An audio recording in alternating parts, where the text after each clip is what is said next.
Bonsoir à tous et merci de suivre le flash d'information sur RTI2. En société, le yoga est une ancienne pratique physique, mentale et spirituelle qui trouve ses origines en Inde. Et ce 21 juin, c'est la journée mondiale du yoga. Elle a été instituée le 10 décembre 2014 plutôt par l'Assemblée générale de l'ONU.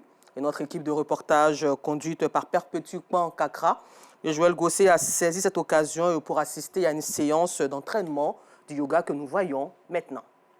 Decimus Ghislaine, professeur de yoga avec quelques pratiquants, attend les retardataires. Ghislaine est passionnée de yoga. Elle exerce depuis plus de 20 ans. Les bienfaits du yoga, ça a tous les bienfaits d'une activité physique, même si c'est très différent. D'accord ?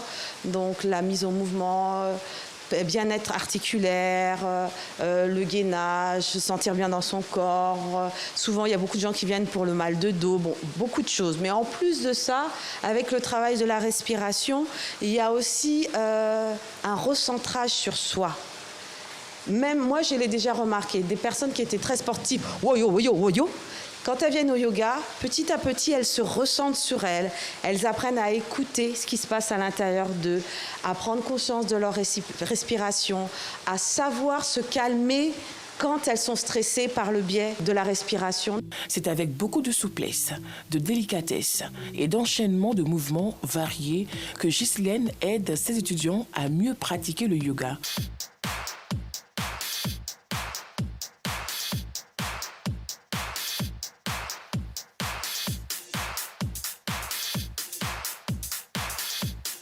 La pratique du yoga a des effets positifs sur le bien-être de ses étudiants. Bon, je n'ose pas vous dire mon âge parce que vous allez crier, mais en gros, le yoga m'a permis de mettre beaucoup de sérénité dans ma vie, dans la gestion de mes difficultés, dans la gestion de mon stress de tous les jours. Et puis, il m'a permis de prendre le temps d'apprécier la vie. Et c'est vraiment ce qu'on apprend au jour le jour, à respirer aussi. Parce que je pense que c'est avec le yoga que j'ai vraiment appris à respirer. Ça fait 5 ans que je pratique avec elle. Et pour moi, le yoga, c'est un sport qui me permet de pratiquer régulièrement les mêmes mouvements et donc de m'améliorer sur la musculature en profondeur et la souplesse. Et c'est extrêmement complémentaire de tous les autres sports qu'on peut pratiquer à côté, que ce soit la course, la natation ou autre.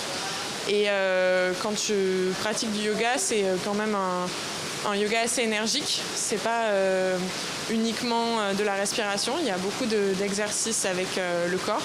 Et l'objectif pour moi de cette pratique-là, c'est vraiment de garder en fait mon corps bien étiré et de pratiquer la souplesse pour me renforcer dans les autres disciplines. En plus de ses bienfaits, le yoga améliore la santé cardiovasculaire, renforce l'immunité et est souvent la réponse du corps face à certaines maladies. Il favorise aussi la perte de poids. Le yoga est une discipline spirituelle et corporelle qui peut être pratiquée n'importe quand et par n'importe qui. À la page culture, ce 21 juin marque aussi la fête de la musique. À cet effet, nous mettons l'accent sur le Tohru d'hier à aujourd'hui.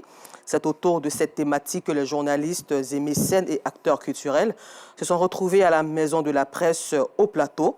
Le professeur Ziki Kolea, conférencier du jour, a entretenu son auditoire sur le rôle du Tohru dans la société, son origine et ses différentes mutations.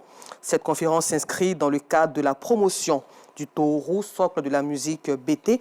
Le compte-rendu de nous Sangaré ce soir à 19h30. Hors de chez nous, au Mali, 11 cadres de l'opposition ont été arrêtés le jeudi 20 juin 2024 à Bamako. Ils prenaient part à une réunion de la plateforme d'opposition dite de la déclaration commune du 31 mars qui rassemble la quasi-totalité des partis et organisations politiques du pays opposés à la prolongation de la transition malienne qui aurait dû s'achever il y a 3 mois, mais qui de fait est toujours bien en place. Cette plateforme dénonce donc des arrestations arbitraires et une énième violation des libertés fondamentales. Et puis nous terminons ce flash d'information au Soudan où les paramilitaires du général Mohamed Hamda Dogolo continuent leur avancée après avoir pris le contrôle d'une grande partie du Darfour. Ils se sont saisis ce 20 juin 2024 de la ville d'El Foula, la capitale du Kordofan Ouest. Ils ont notamment pris le contrôle des principaux bâtiments. Merci et rendez-vous à 19h30, toujours sur RTI2 pour le temps d'information complet.